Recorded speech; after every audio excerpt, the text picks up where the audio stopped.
Mga master, ito po nakikita ninyo ay ito po yung Annex B sa DepEd Order number 13, Series of 2024. Yun po sa bagong guidelines ng vacation service credits na makukuha ng mga guro.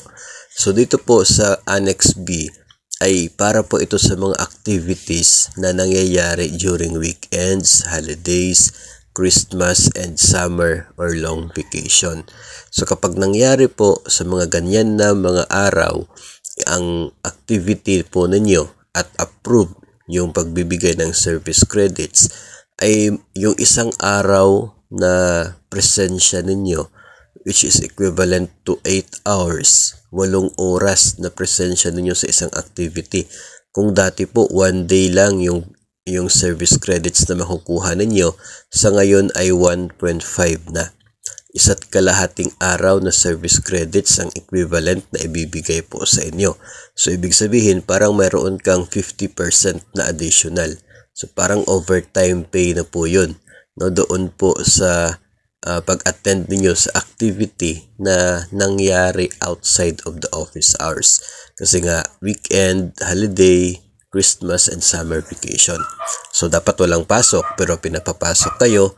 So instead of 1 day, 1.5 days ang ibibigay para kayong mayroong overtime pay.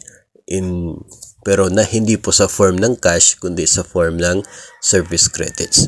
So dito po ang mangyayari niyan starting this December, no, kung mayroon pong activity, no, during your Christmas vacation o kahit po ngayon, no, kasi effective na po itong DepEd Order number 13.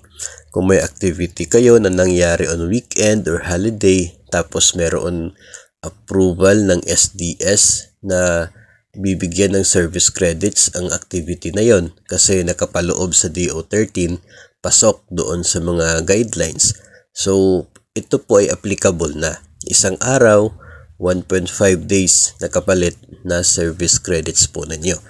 Then, ang atin pong iniisip nito, pagdating po ng long vacation, ngayon pong susunod na taon, no, summer vacation po kasi nagkataon na summer na, no, ito pong ating long vacation next year.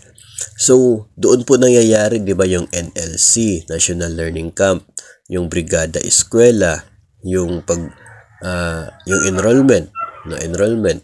So, yun po mga activities na yon na ginaganap during vacation ay subject to this Annex B of DepEd Order number 13, Series of 2024.